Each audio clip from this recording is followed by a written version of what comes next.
Welcome to Flixit. Today, we're diving into the spine-chilling world of Annabelle's Awakening. Before you immerse yourself in the full video, don't forget to hit that bell icon for a truly spine-tingling experience. Let the scares begin. The film starts with the same opening scene of The Conjuring, in which two young women and a young man are telling Ed and Lorraine Warren about their experience with the doll that they believe to be haunted, known as Annabelle. 1 year earlier in 1970, John and Mia Gordon are expecting their first child. At church, the couple talks to their neighbors, the Higgins, over baby names. John is obviously nervous and not completely ready for it, even commenting on that to Mia. She is upset by his attitude toward the pregnancy, but he apologizes to her and gives her a doll that she's been trying to find for ages.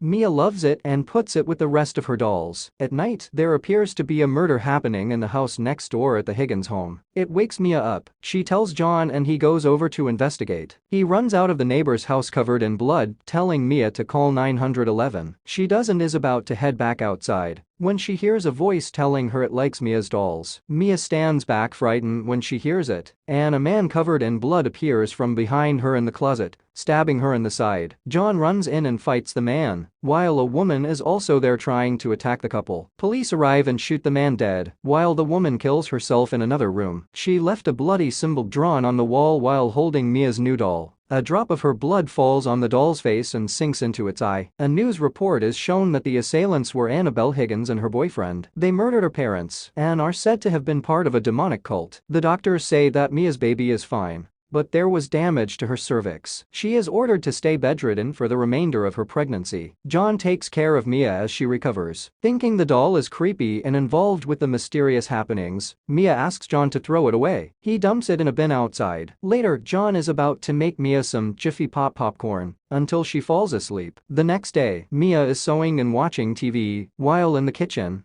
The stove turns on by itself and heats up the Jiffy Pop. Mia cuts her finger on the sewing machine and tends to it, not aware when the Jiffy Pop catches fire. She smells the smoke and sees the fire. She tries to run out of the house but is dragged by an unseen force, and she falls on her stomach. A group of men run into the house and pull her out. John, who works at the hospital, runs to find Mia. She is unharmed, and what's more, she gave birth to a healthy baby girl. They decide to name her Lee. The family moves into a new apartment, since Mia is afraid to return home. In their new place, Mia unpacks her dolls and finds that one doll in one of the boxes. Mia just places it alongside the other dolls. As expected, more strange activity plagues Mia and her new baby. Mia meets two neighbor children that are coloring on the stairwell. The girl tries to introduce herself, but her brother tells her not to say anything to Mia since she's a stranger. When Mia returns home, she sees the drawings from the kids, which show a continuous animation of Mia wheeling Lee in the carriage and letting it go in the path of a truck, where Lee is dead. Horrified, Mia shows the pictures to John. On another occasion, Mia is alone and thinks she sees the ghost of a young girl. The door closes and the girl starts to run to the door, then turning into the adult Annabelle Higgins. She disappears. Mia contacts the detective that told them earlier about the murders Annabelle and her boyfriend committed. He informs her of their history in the cult called the Disciples of the Ram that seeks to summon a demon by claiming a soul. This also explains the symbol that Mia keeps seeing. Mia goes to a bookstore run by a woman named Evelyn. She gets a book called The Devil's Welcome. From that, Mia determines that the presence that is haunting her wants a soul. Lee's. The couple contacts their church's priest, Father Perez.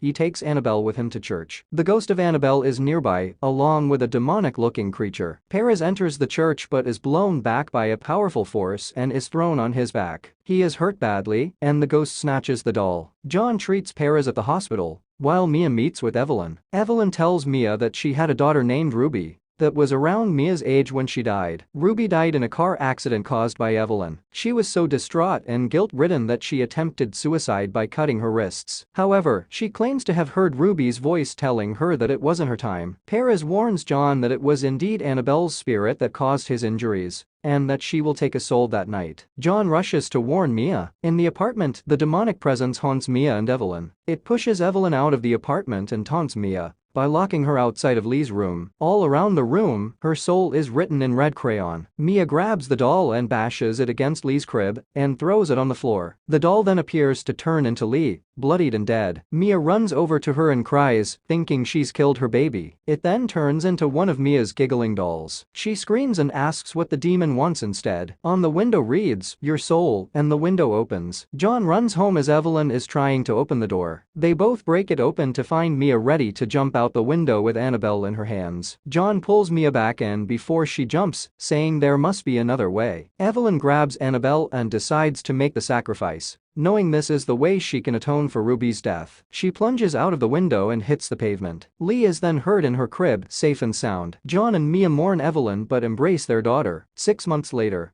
the Gordons have moved on and have not seen Annabelle since then. Elsewhere, a woman comes into a store looking for a present for her daughter. She then spots a doll that is said to be a rare collector's item. That's when she purchases Annabelle. The ending text says that the Annabelle doll resides in a case in Ed and Lorraine Warren's Little Museum, and that it's blessed by a priest twice a month. There is also a quote from Lorraine Warren that says evil is real, and while we can contain it, we can never get rid of it. If you dare to enjoy the terror of Annabelle's awakening, summon the courage to hit the like button and awaken the bell for more spine-tingling tales on Flixit. Share your eerie impressions in the comments. Did it grip your soul or leave you haunted?